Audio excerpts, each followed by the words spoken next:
mahina ho, hindi tayo naririnig ng mga congressman sa loob. Duterte! Duterte! At kagaya rin ho ninyo, ako ay nakikisa sa pagbibigay ng isang mainit at magalang na pagsalubong sa ating Pangulong Rodrigo Duterte sa kanyang pagharap ngayon sa ginagawang hearing sa loob ng Batasan Pambansa. Salamat, Atty. Vic. Pwede po. Ayan, nandiyan na si Atty. Vic. Maraming salamat at magandang umaga ho sa inyong lahat. Nais ko munang magpasalamat sa kinikilalang mini Tatay Digong ng Quezon City, si Konsehal Tatay Rani Ludovica. Ako ho ay naririto bilang kapwa ninyo taga-lungsod Quezon at kapwa ninyo na nakinabang at nakaramdam ng kapayapaan at katahimikan noong panahon ni Pangulong Rodrigo Roa Duterte. At kagaya rin ho ninyo, ako ay nakikisa sa pagbibigay ng isang mainit at magalang na pagsalubong sa ating Pangulong Rodrigo Duterte sa kanyang pagharap ngayon sa ginagawang hearing sa loob ng Batasan Pambansa. Alam mo ninyo, pag-usapan namin ni Konsehal Rani na this is not the time to talk about politics, but this is the time to make a stand upang ipaglaban at manindigan tayo sa ngalan ng katotohanan. Prangkahang usapan lang ba? Straight talk lang ba?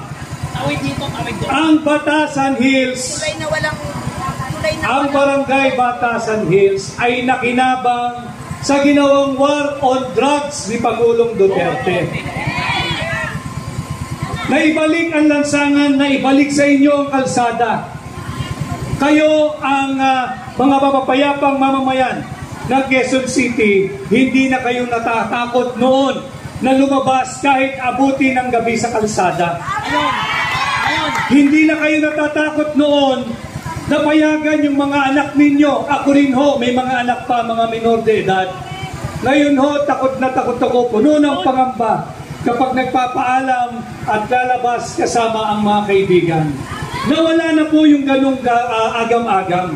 Subalit dahil sa kapabayaan, dahil sa matinding pamumulitika, walang gawin kundi siraan ang Pangulong Duterte. Balik na naman ang droga, balik na naman ang masasamang loob, at balik na naman ang kriminal sa ating mga kalsada. Ito ang ginagawa nating pagsuporta at pagkilala sa liderato ni Pangulong Duterte habang po siya ay pinatatawag dito sa loob ng Kongreso. Hindi po upang imbestigahan, kundi para hiyain hindi lamang si Pangulong Duterte, kundi ang buong pamilya Duterte. At papunta ho ako rito, alam po ni Pangulong Duterte na naririto tayo, alam po niya na naririto kayo. At pinapabot ho ni Pangulong Duterte ang kanyang taus-pusong pasasalamat sa inyong lahat. Kay Tatay Rani, maraming salamat. Ganon din po ang pagkilala at pasasalamat ng ating Vice President Inday Sara Duterte.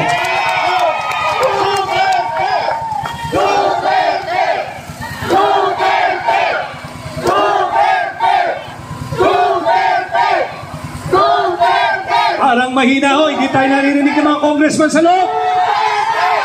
Duterte! Duterte! Duterte! Duterte!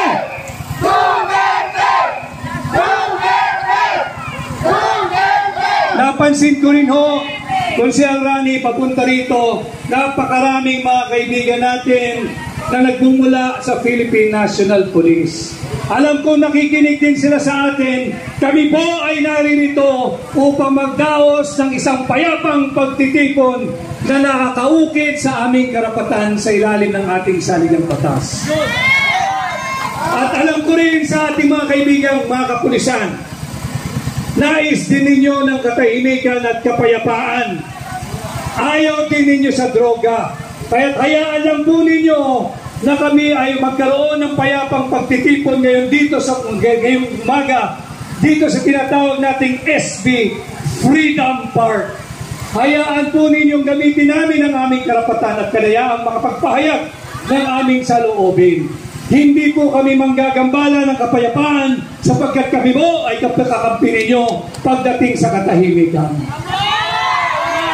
At sa inyo ho, mga kababayan, again, this is not the time to talk about politics, but this is the time to make a stand, to talk about making a principled stand.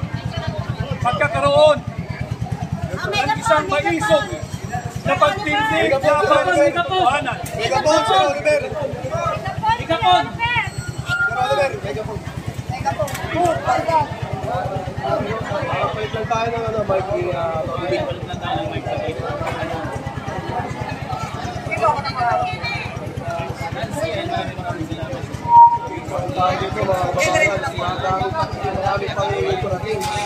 At bilang pagkilala ng inyong presensya, muli po tanggapin ninyo ang aking pakikisa.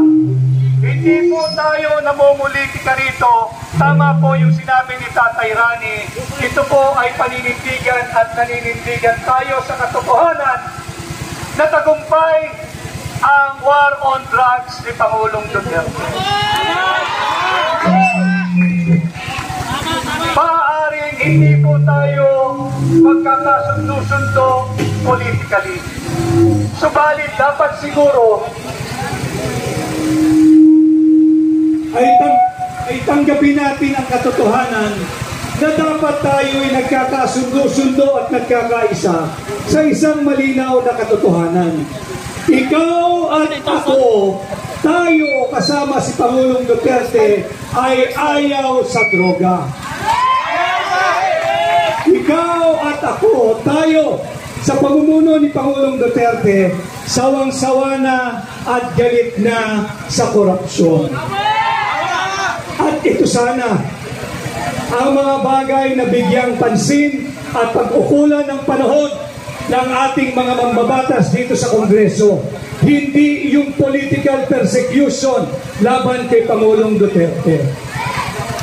At habang nagpapatuloy po ang pagdinig ng Quadcom dito sa sinagawang war on drugs ni Pangulong Duterte, magsama-sama po tayo dito bilang pagpapakita ng suporta kay Pangulong Rodrigo Roa Duterte. Magandang araw at patuloy po tayong lahat.